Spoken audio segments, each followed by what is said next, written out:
It's happened again. If you needed someone to find a nail or a screw with a van, I'm your guy. It's happened again. Another tyre down, exactly the same one, back right, the same tyre as last time, same site, same tyre, same luck.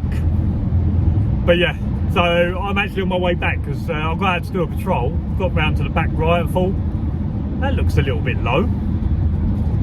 And yeah, before I go and get it checked out whilst I could still drive it, because you don't have to pay a call-out fee if you can get the van to them. And got the van to them, gets it off, rolls it around. Lo and behold, there's a screw.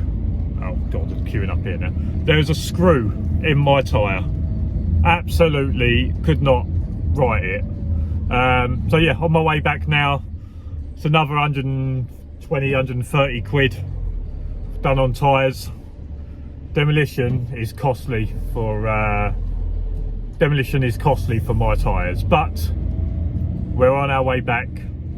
Dogs are good, I'm good. I'll bring you through this shift. It started off absolutely cracking. Oh, and did I mention it's Friday the 13th? Hi guys, welcome to another video. It did happen again, but I'm back at work, and I got a comment the other day someone asked me what I would have done differently if I was starting from scratch. What kit would I buy? What kit wouldn't I buy? What would I have done differently, etc. So I thought I'd answer that in this video. And first, let's have a look at some of the kit that I'd still definitely buy again if I was starting from scratch. Now the first two is this body camera. This body camera has been good. I haven't really had to use it too much for work. But I would definitely go and buy this body camera again. Any links to any stuff that I've got will be in the comment section, but not the comments, in the description down below. I'll definitely go for this body camera. It's good, it's done the test of time, the video quality is good, etc. Also my LED Lenser torch, something that gives decent light, is pretty lightweight. You're not having to carry around like a massive torch. It can go in a little pouch in my vest, etc. That is something that I would buy. Other things that I would buy, I think, like my Bluetti. My Bluetti's been really good. Something that guarantees me to have power to be able to charge my phones and anything else, my torches if required. So something that if it does run out of battery, i.e. my torch, something that I can rely on to charge stuff up.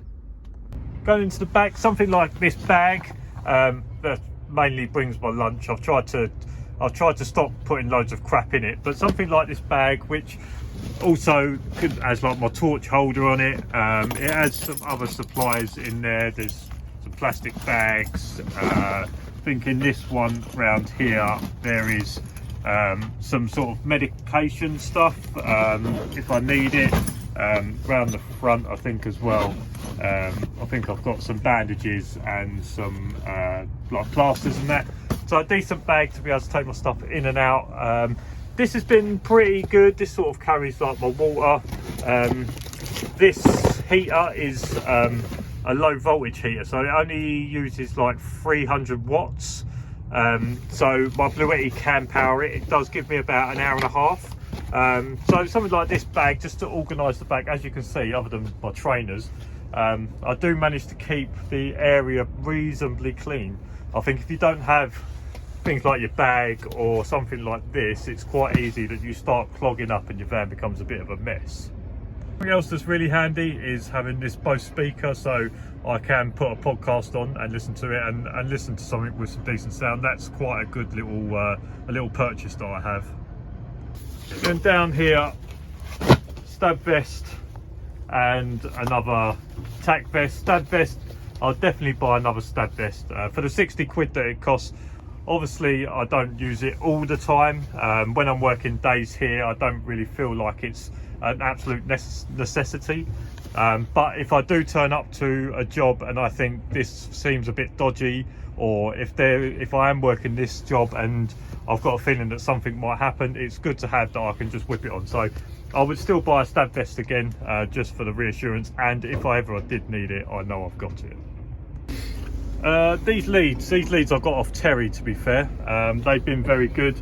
This lead is probably a good 2.5, 3 years old, and as you can see, still in really good condition. I was really lucky with Terry that I managed to get, but buying decent leads so that you're not having to buy leads all the time. These dog warning signs, really good. Lots of people ask me where I get them from. I used to get them from Terry.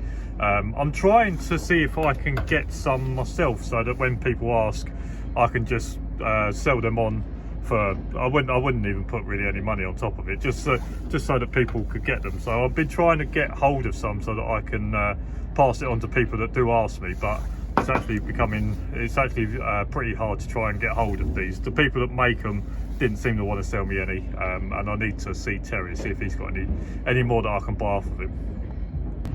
In terms of bike stuff, I would buy the bike cushion, the bike bar. I'll definitely buy them again. They've been really good. I enjoy having this little one for something to hide. I bought it mainly for Ollie, just for Ollie to be able to go and fetch or to play a bit of tug with. So I'll definitely buy these 3 again. The sleeve, maybe not. I don't regret, now I've got it, I don't regret having it because it will come in handy possibly in the future, etc.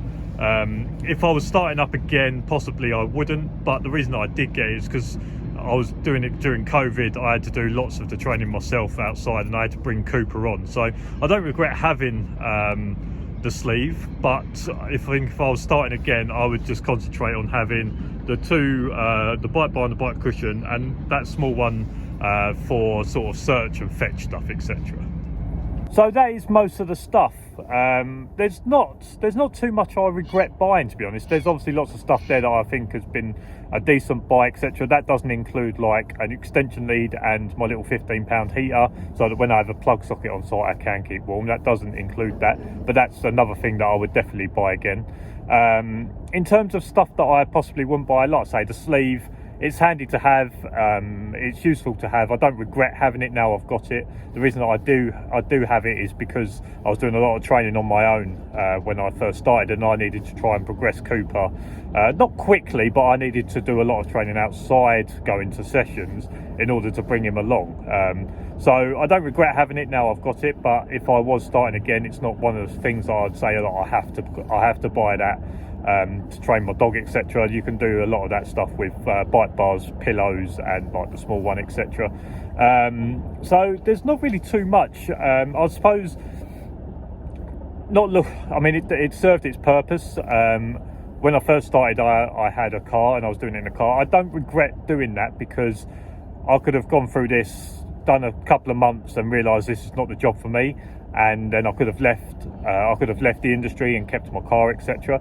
I do kind of regret, but at the same time I couldn't really afford anything bigger. I regret buying the Volkswagen Caddy when I first decided I was going to get a van, because I had one dog. I decided that I was just going to get like a normal van, etc. But ever since I had the bigger van, the Vivaro, I regret not buying a Vivaro size first time, or buying a bigger van the first time. So yeah, that's something that maybe I can kind of regret. I don't regret buying Ollie. I love having Ollie around. He's a good little dog. He keeps Cooper company, gives someone for Cooper to play with, keeps the wife company. The wife really enjoys having him around and that. I do enjoy having Ollie, but I do regret saying that I was going to do sort of drugs and that with him. Someone commented on a video the other day and they asked how he was getting on, etc. And like, I think when you're someone like me, and like you guys have seen that I've put a lot of content out, etc. When you say you're going to do something and you don't end up doing it, it can look a little bit strange, or like you was only doing it for content, etc. But the truth of it is that since I've had Ollie, we've gone through sort of family issues. I've got married, had honeymoons, I've just bought a new house that I moved in literally last week, etc. And all of that cost money, and unfortunately to do what I wanted to do with Ollie as well was going to cost a lot of money. And okay, I tried to start up the Patreon to try and help, not fund it, but I tried to help get some money in so that I could do that. But the long and the short of it is that I just can't afford to do the training with Ollie. Spoken to a lot of people, it costs a lot of money in order to do it. It's quite a big cost to upkeep it, and there's a good chance that I will need to probably spend 5 to 6, maybe more than that, £5,000 to £6,000, maybe more than that, in order to get Ollie accredited and working. And that's money that I don't really have at the moment. And also, when I look at that, is that I don't really have the time for it as well. Like, I work Monday to Friday. I still have to have a family life. Like I said, I've got stuff going on outside of work, sort of family stuff that I have to kind of be around to help out, or that I have to do. So I can't really say, look, I'm going to go training every Saturday, or I'm going to go training every Sunday. I can't do during the week either. So that has become a little bit hard. But like I say, I'm not going to get rid of Ollie because I'm not going to be working him. Like I said, he's a good little dog. We enjoy having him around. He creates lots of fun. He's the cuddly dog that my wife always wanted. Cooper doesn't come up and he won't give her a cuddle or a snuggle. Ollie will be that dog for her. So I still enjoy having him around, but I think the long and short of it is that I'm not really going to get Ollie into searching drugs. Like I said, I don't really have the money for it, don't really have the time for it. The right time would have possibly been the last few years, but like I say, family problems, getting married, buying a new house now has sort of tied up all my money. And if you're looking at spending £5,000-6,000, that means I need to earn £5,000-6,000 with Ollie before I'm sort of in profit. And the problem with doing that is that I'd obviously have to cut back on my working time with Cooper in order to do the work with Ollie. So I'll still be losing hours or days of work with Cooper in order to work Ollie. So actually, although Ollie might earn me more an hour, but if I'm losing money off Cooper, it doesn't really offset it that much. I'm not really earning that much more. So I do kind of regret that, but I don't regret having Ollie. Like I said, good little dog, does a lot for the family, keeps everyone happy, keeps everyone on their toes for sure. Is a good little companion for Coop, and things like that. So yeah, there's a couple of things. I don't think I have any regrets of buying anything. But maybe if I could go back, maybe I would do stuff a little bit differently. But as I am now, there's nothing that I really regret buying other than the Volkswagen Caddy. I wish I bought a Vivaro first time rather than buying the smaller van first. Other than that, I think that's kind of about it. In terms of what would I have done differently if I was starting from scratch, I don't really have any regrets the way I did it. Even now, would I, knowing what I know now, if I come into the industry fresh, would I go self-employed as a dog handler rather than being part of a company? No.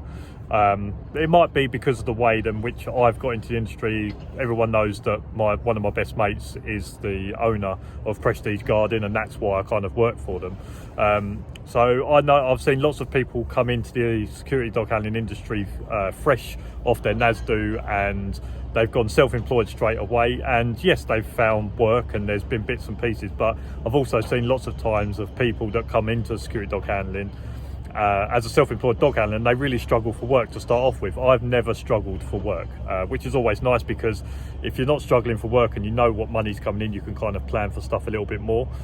So even if I was coming into this fresh, would I go self-employed? No, I would get with a company, i.e. Prestige Guarding in my case, build up a reputation, build up some relationships with people, etc. And if down the line you decide you want to go self-employed, then I think you've got a much better opportunity as a self-employed dog handler if you know more people and you've been involved and you get your sort of name around. And if I was getting into this, would I do my YouTube? Yes, I would. Or do some form of social media, whether that's TikTok, Instagram, YouTube, whatever it is. I would still do that because it's worth sharing the story. I do regret not starting my YouTube channel when I first decided I wanted to do this, so i.e. 6 months before when I first started off with Coop. I do regret not starting up my YouTube channel then, and you guys seeing my dog when he was very, very raw to obviously what you guys see now.